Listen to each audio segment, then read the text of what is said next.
Let's say a reporter asks you a question and you don't know the answer.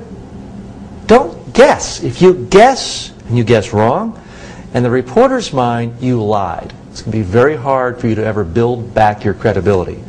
Don't be afraid, every so often, to simply say, I don't know. Now, don't stop with that. Don't just say, well, I don't know. Say, I don't know, but I'm happy to find out.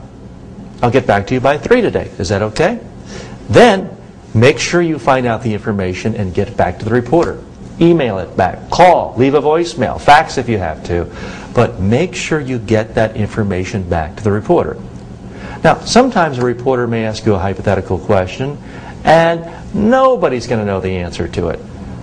Don't guess. Don't feel like you have to play that game. Instead, just say, I don't know. What I do know is, and then bridge to a relevant point.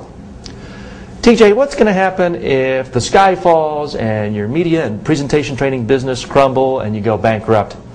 Well, that's a hypothetical question. I don't want to get into a big debate with somebody, a reporter, over that.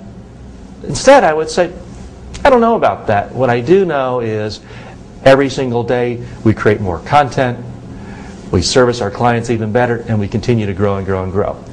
Now, I didn't technically dodge the question. I simply started it by saying, I don't know, and then I bridged to what I do know.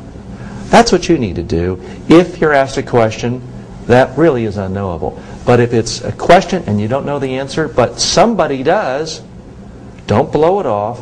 Tell the reporter you don't know, but then find out the information and get back.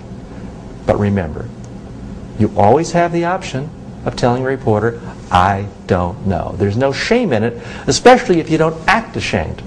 Just state it in a matter-of-fact way, and you'll be fine.